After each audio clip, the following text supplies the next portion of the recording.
Draco Malfoy and the Truth of the Heart. But Draco will hear about this. Chapter 12. The Peverell Legacy. Hermione informed them one morning, quite unceremoniously, that she wanted to go talk to Xenophilius Lovegood. "I want to ask him about the symbol he was wearing around his neck at Belinfleur's wedding," she told them with an air of determination. "Dumbledore scratched it into the book, and I saw him use it as part of his correspondence with Grindelwald." "Excuse me," Weasley joked out, but she ignored him. "And then Draco and I found it on a headstone in that graveyard at Godric's Hollow. It keeps popping up, and I need to know what it means." Draco frowned, having almost forgotten about their conversation in the graveyard. "You mean that's what Dumbledore wanted you to figure out?" Draco asked. "That sign?" "Don't you think it's possible?" Hermione asked. "Why else would he leave me a book of fairy tales?" Draco chewed his lip, nodding. "Why indeed?" he muttered. "Are we sure that he really meant anything by it?" Harry muttered his tongue sour. "I mean, we keep trying to convince ourselves that Dumbledore left us secret signs and clues, but the Illuminator turned out to be pretty useful," Weasley popped in. "I wouldn't have found my way back to you without it, after all. I think Hermione's right. I think we ought to go and see Lovegood." Harry glared at him, and Draco suppressed a humorless smile. It was obvious that Weasley's support for Hermione's idea was mainly fueled by his desire to make her forgive him. "It won't be like Godric's Hollow," Weasley added hastily when he saw Harry's face. "Lovegood's on your side, Harry. The Quibble has been for you all along. It keeps telling everyone they've got to help you." "I hate to agree with the Weasel," Draco sighed, "but we need to do something, and as we currently have no idea as to where the next Horcrux is, this is as good as anything. We need to follow any clue we have. Lovegood seems like we might be able to trust him, and even if things get out of hand, the four of us should hopefully be able to overpower him and flee." "Exactly," Weasley nodded eagerly. "That makes 3 against 1. You're outvoted, Harry, sorry." Harry glowered at him fiercely, but Hermione reached out for his hand to appease him. "I really think this is important, Harry," she said softly. "A symbol that links Dumbledore, Grindelwald, and Godric's Hollow? I'm sure we ought to know about this." "Fine," Harry relented. "Where do the Lovegoods live? Not far from the Burrow, right?" "Yeah, not far from my place at all," Weasley agreed. "I don't know exactly where, but Mum and Dad always point towards the hills whenever they mention them. Should be able to find." He turned out to be right. When they apparated into the area the next morning, it didn't take them all too long to find the strangely shaped black house that seemed so different from the usual architecture that it could only belong to the Lovegoods. As they walked up to the front door, they came across plants of all forms, sizes, and colors, as well as signs on the yard such as "Keep off the dirigible plums" or "Pick your own mistletoe." Draco had to smile at the sheer vibe of Luna the place exuded. Harry was the one to knock, and only moments later the door opened to reveal a truly disheveled-looking Xenophilius Lovegood, dressed in nothing but a dirty nightshirt, hair filthy and upkept. Draco called upon all his manners not to turn his nose up at his appearance. What is it? Who are you? What do you want?" he barked out, sounding near hysterical, and Draco couldn't help but shake his hand out so his wand laid in his palm, ready to use, though he kept it shielded from sight. Then Lovegood's eyes fell onto Harry, and he froze, gaping at him with an expression of true shock. "Hello, Mr. Lovegood," Harry said, holding out his hand. "I'm Harry Potter." The other man did not take his hand to shake it. Draco felt very uneasy. "Would it be okay if we came in?" Harry pushed on very bravely, Draco felt. "There's something we'd like to ask you." I'm not sure that's advisable," Lovegood whispered, and Draco's heart fell. Something was wrong. He knew it, deep down in his bones. He wanted to tell the others that they needed to retreat, but when he tried to catch Hermione's eyes, she was not looking in his direction. Harry was discussing with Lovegood, trying to convince him to let them in, and Draco was just about to open his mouth to tell them that they should leave when Lovegood burst out, "Oh, all right then, come on in! Quickly! Quickly!" They were ushered inside, and Draco lingered in the doorway. Wary, Lovegood glowered at him. "Come on, boy," he hissed. Finally, Draco sighed and stepped inside, following the others. As soon as Lovegood had swung the door shut behind them, Draco turned on him, asking almost breathlessly, "Where is Luna?" He knew Luna was bound to be home. It was the Easter holidays, after all, and it was unlikely she was going to stay at Hogwarts under the current climate. He'd feel much better once he saw Luna, he decided.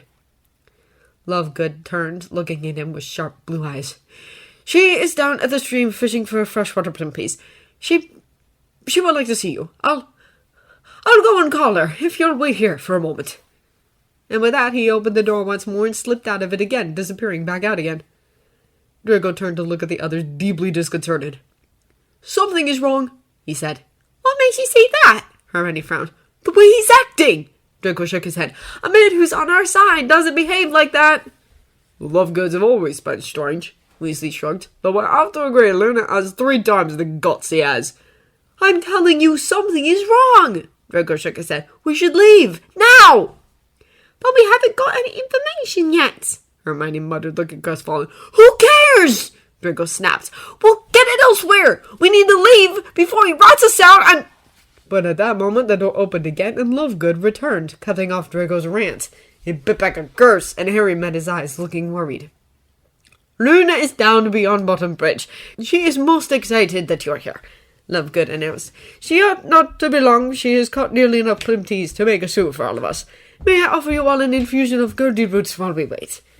And with that, he strode into the kitchen, setting up water to make some sort of foul-smelling tea. They waited as he worked, silent and tense, and when he was done, he levitated the cups towards them and led them upstairs towards what seemed to be some sort of study. In the back, a magical press was printing the newest edition of The Quibbler. "We make it ourselves," Lovegood said conversationally as he gestured for them to take a seat on the 3-piece suite that Draco guessed he kept for interviews and handed them the tea. "Help yourselves to some sugar." "Mr. Lovegood," Hermione said rather sharply. "What's that?" Draco looked up and saw that she was pointing at an enormous horn that was magically attached to the wall opposite of them, like a hunting trophy, and Draco, too, froze as he looked at it more closely. "It is the horn of a crumple-horned snorkack," Lovegood said with an air of pride. "No, it's not!" Hermione shook her head, eyes wide. "Hermione," Harry hissed, sounding embarrassed. "Now's not the time." "She's right, Harry," Draco interrupted him. "That's an erumpent horn, and it can go off if you so much as bomb on it too hard." That made Harry freeze. Lovegood, though, seemed offended at his words. "The crumple-horned snorkack," he began, glaring him down, "is a shy and highly magical creature, and its horn—" "Be that as it may," Draco interrupted him. "This is an erumpent horn, and it will blow up your house if you don't have it removed, so I'm very sorry if you consider this rude, but I'm casting a protection spell right now." And with that, he pointed his wand into the direction of the wall and muttered under his breath until a wall of protective magic appeared between the horn and the place they were sitting, just enough to shield them from the impact should it indeed explode. Hermione said with a grateful smile. Lovegood glared at him, looking indeed offended, but Draco didn't give a damn. "Mr. Lovegood," Draco spoke up, effectively distracting the man from the insult that Draco had so unabashedly dealt out. "We'd like to ask you about the symbol you were wearing around your neck at Bill and Fleur's wedding. We wondered what it meant." Lovegood blinked and raised his eyebrows. "Are you referring to the sign of the Deathly Hallows?" he asked. Harry turned to them, clearly checking if any of them had ever heard of the term, but Draco was for once just as clueless as everyone else in the room. It was slightly disconcerting. "The Deathly Hallows," Harry repeated. "That's right," Lovegood nodded. "You haven't heard of them? I'm not surprised. Very, very few wizards believe. The symbol is used to reveal oneself to other believers, in the hope that they might help one with the quest." "The quest?" Draco asked, stomped. "What quest?" "Well, to seek the Deathly Hallows, of course," Lovegood shrugged. "But what are the Deathly Hallows?" Hermione got in. Lovegood looked at her for a long moment. "I assume you are familiar with the Tale of the Three Brothers?" he asked eventually. All but Harry said yes, which caused Lovegood to insist that they read the story out loud first, so they all knew what they were talking about. Hermione proceeded to pull out her version of the tales of Beetle the Bard and read the story to them. Draco's mind faded in and out of the story of the 3 brothers who evaded death, only to be gifted 3 magical objects as a reward. He kept wondering where Luna was. She was taking an awfully long time if she was really out there. Was this all a trap after all? If so, they should get out of here as soon as possible. When Hermione finally came to an end, Lovegood said, as if the answer was very obvious, "Where there you are." "Sorry?" Hermione asked, clearly confused. Draco couldn't begrudge her the sentiment. "Those are the Deathly Hallows." Picking up a torn piece of parchment from behind books and a quill, he started to draw. First a straight line. "The Elder Wand," he explained, then a circle on top. "The Resurrection Stone." And eventually he enclosed both with a triangle. "The Cloak of Invisibility," he finished. "Together, the Deathly Hallows." It was indeed the symbol they had been looking for, and Draco gaped. "But there's no mention of the words Deathly Hallows in the story," Hermione pointed out. Well, of course not. Lovegood grinned, obviously enjoying himself now. That is a children's tale, told to amuse rather than to instruct. Those of us who understand these matters, however, recognize that the ancient story refers to 3 objects or hallows, which, if united, will make the possessor master of death. Master of... So you're saying these objects actually exist? Draco blinked. Of course they exist, Lovegood said very calmly.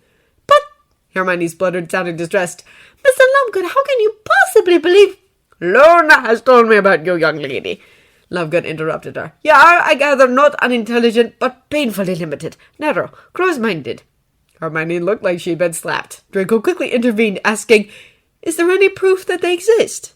There is endless of evidence regarding the Elder One's existence, Lovegood told him pleasantly. It can be easily traced through history since it passes from hand to hand. Surely you, as a descendant of the Sacred 28, know enough about wizarding history to realize that I'm right.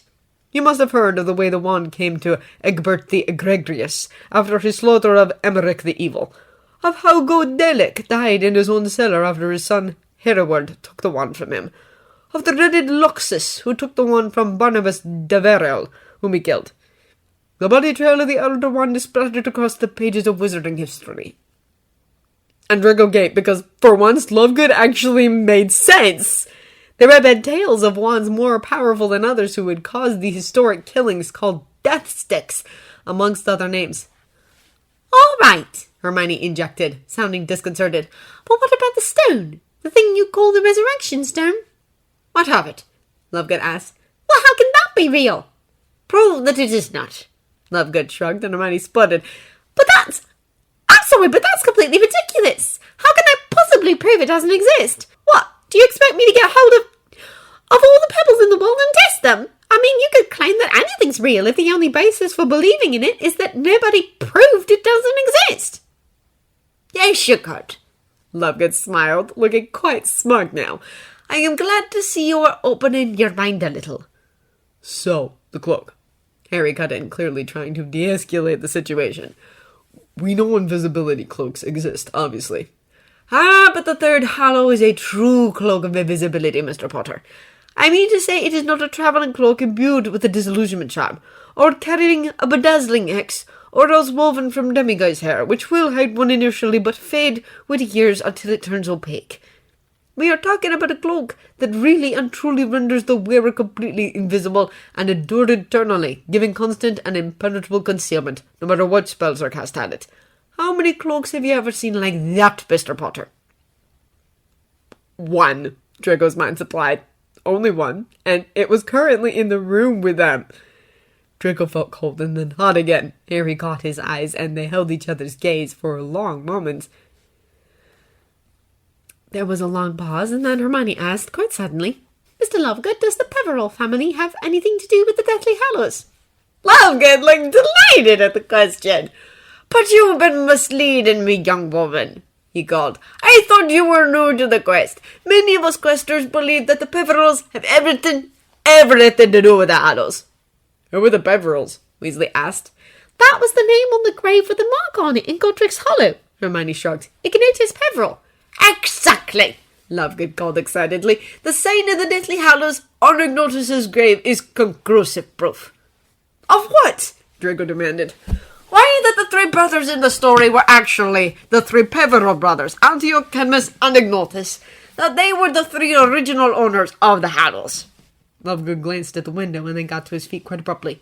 You will stay for dinner, he asked, not waiting for a response as he already moved to return downstairs. Everybody always requests a recipe for freshwater blimpie soup.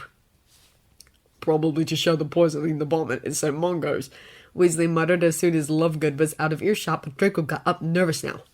We should leave, he announced. We got what we came for, and I have a bad feeling something isn't right.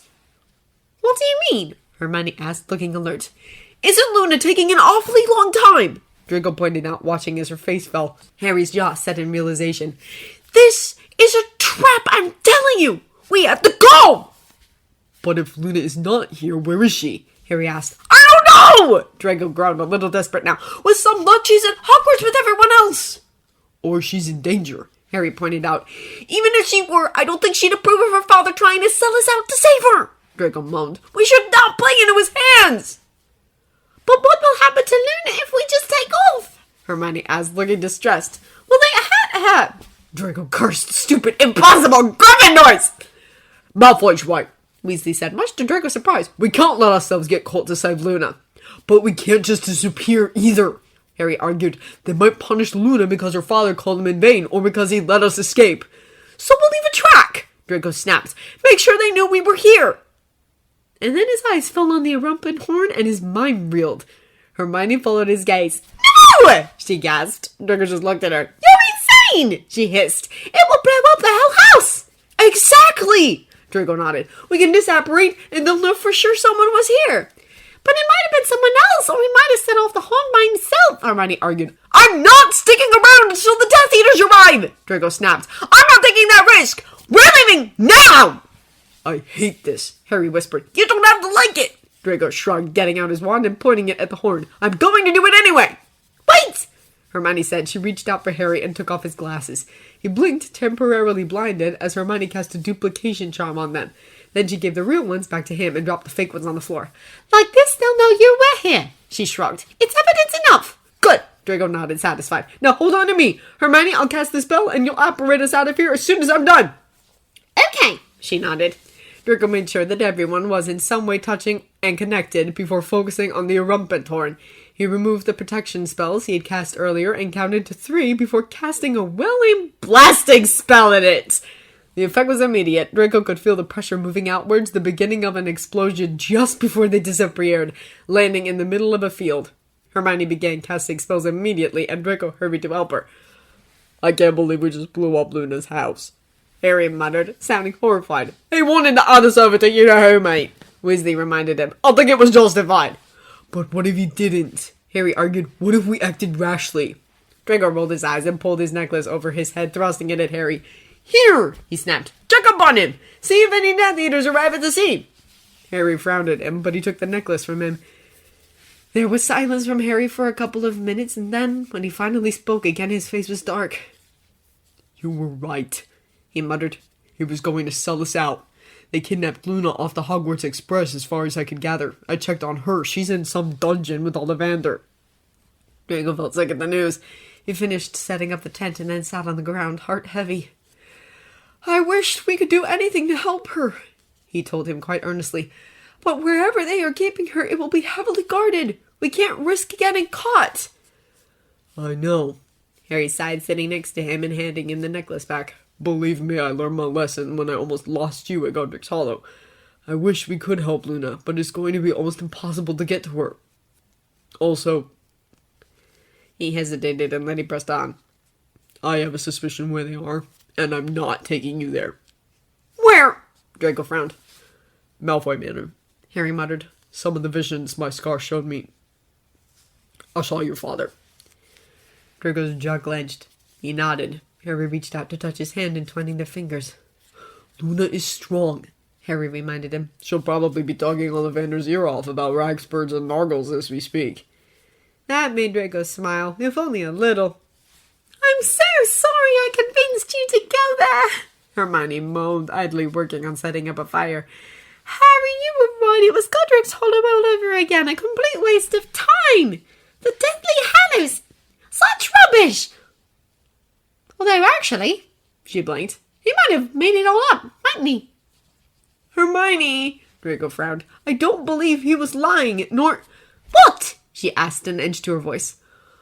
Well, Draco said very slowly, tales like these tend to have a base in history. What if it is indeed true? Not you two, she called. Draco, you're intelligent, for God's sake. Exactly, Draco deadpanned. I studied wizarding history and alchemy, and I can't deny the facts, Hermione. There were a lot of people who, let's say, experimented with magical objects and substances with the aims to create something just like the Resurrection Stone, for example. Wands like Lovegood described are indeed well documented throughout wizarding history, and who's to say it wasn't one and the same? And the cloak. We always took Harry's cloak for granted, but have you ever seen a cloak like that?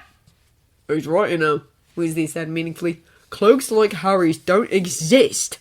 It's perfect. It never failed us, and he got it from his dad too, which means it's ancient. It should have long stopped working. It's just a story, Hermione called, sounding despaired. A story about how humans are frightened of death. If surviving was as simple as hiding under the invisibility cloak, we'd have everything we need already. The story is just a tale, I agree, Draco amended. But that can't mean it wasn't inspired by facts. What if the Peverell brothers indeed created these 3 powerful objects, and Beetle the Bard wrote it into a story? Then the whole legend of them being Death's own gifts will be make-believe. You won't become Master of Death by owning them. No, Draco nodded. You won't. But still they might exist. That's all I'm saying. But that wouldn't be anything special about them, Hermione argued fiercely. It would just be 3 objects the Peverell brothers created. 3 incredibly powerful magical objects, Draco reminded her. Marvel the Gaunt, Harry breathed, interrupting their fight to make everyone look at him. Pardon? Draco frowned.